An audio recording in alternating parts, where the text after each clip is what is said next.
So when I started this thing this year, I had my 3 speakers.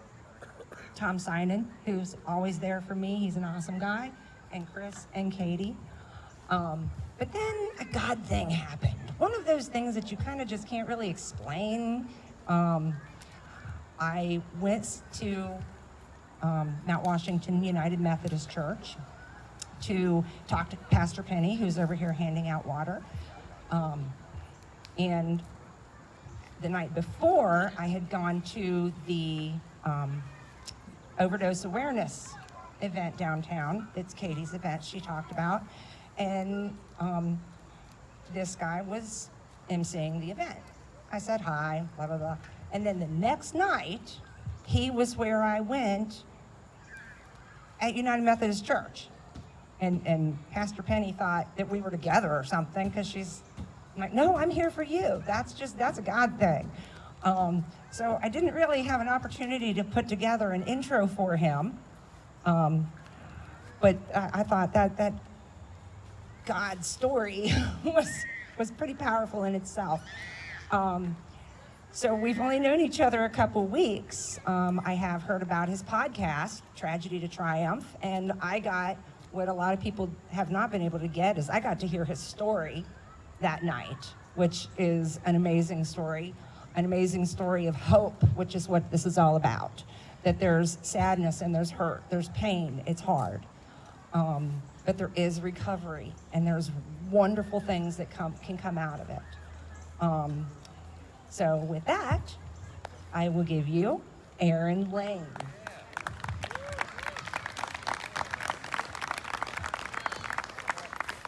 Thank you, dear.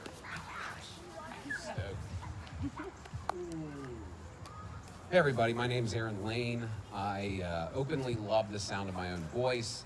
It's kind of one of these things that I just embraced in my recovery and have basically got an opportunity to get a job in radio and broadcasting and do this. I mean, in recovery, they call it like your character defect. That's what we call it.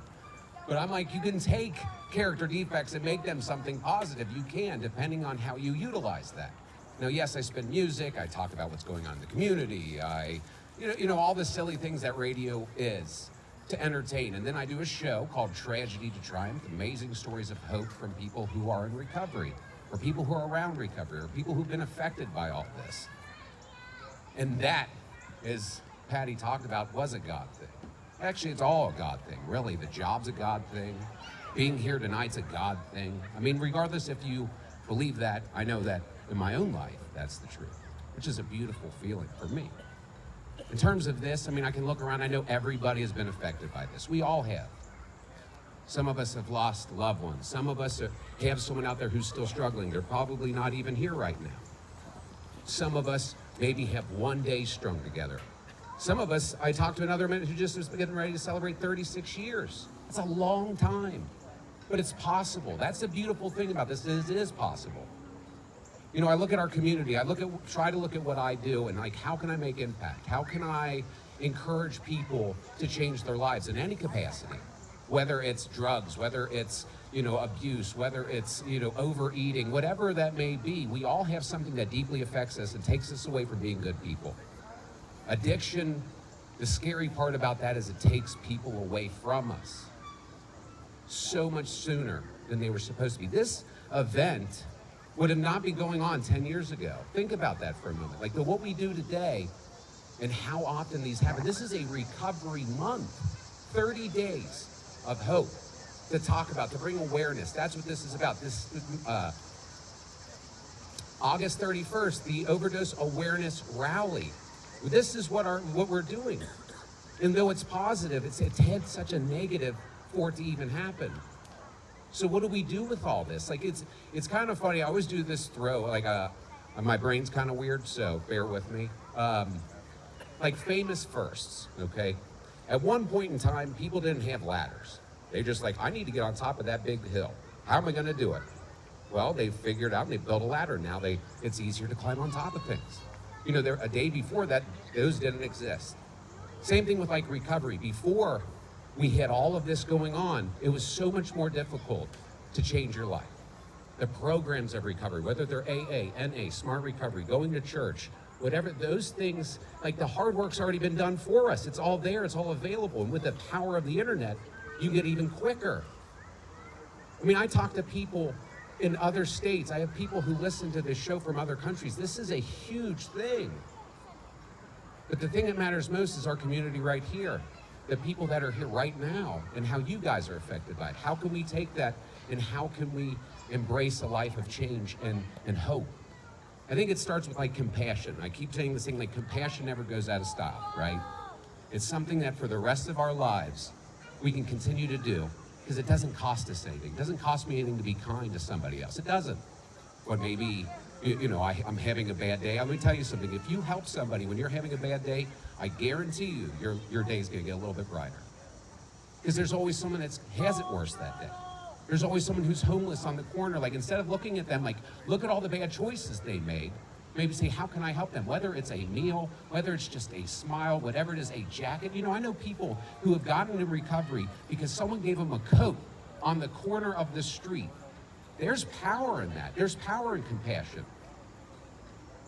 It's sometimes it is baffling.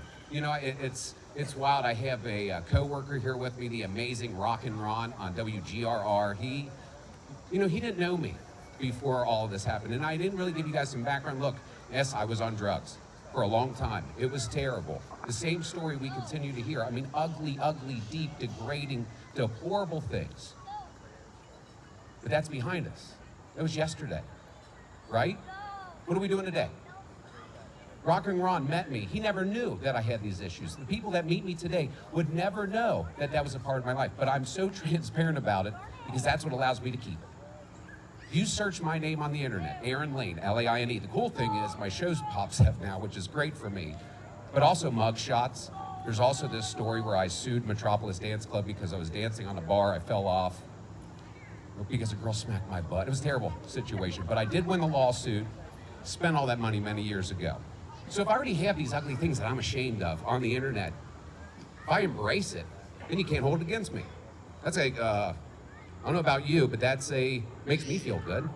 Like I'm already loved. My children love me. My mom, talked to her today. She doesn't even have to worry about her son.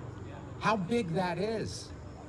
I'm not fixed, don't get me wrong. I'm definitely not cured of this. That's why I have to put as much work as I do. But I'm not special in that regard.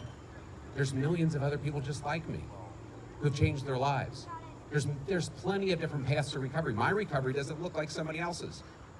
Somebody does, this 12-step program, or they just go to church, or they just said, you know what, I am finished. But the one thing they have in common is compassion for somebody else. That's what I'm learning is fixing people. That's what I'm learning fixes our community, is showing love and respect and kindness to other people, even if you don't have it for yourself in the moment, because it gets you out of you. It just does. You look at it like a child, I've talked about this before. My children just love me. They love me in active addiction. They love me just the same today.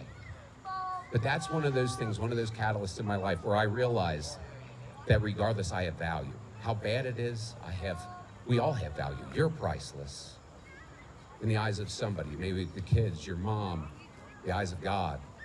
You have value. And if you believe with all the things that you've done in your own life that you still have that value, then look at the person next to you and recognize that they have it too. That's an equalizing thing.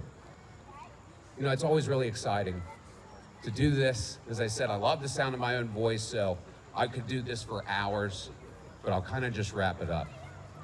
I've had the opportunity to meet a lot of amazing people since I got clean on December 20th of 2016. My life was forever changed 45 days into that by an act of God where he showed me grace and love and told me that I was priceless. From that experience, I can say I showed up most of it. That's the truth, as I just show up. But I've got an opportunity to go back to school, to be a good dad, to have a great relationship with my ex-wife, which is baffling to me too, because she definitely didn't like me when we got a divorce.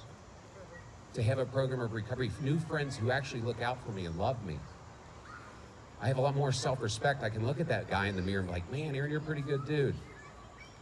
I also recognize I'm a work in progress, that never changes. But I also got the opportunity to do something I love, use this voice because I was compelled by the voice of God to do it. To use my own story, all of the ugly things as assets, and say that if I can do it, then so can you. And that's pretty much it. Thank you guys for showing up and taking your time on a Sunday to come see us. Thanks to Patty, Tom, Chris, Katie, Rock and Ron, everybody here. And give yourself an applause. So,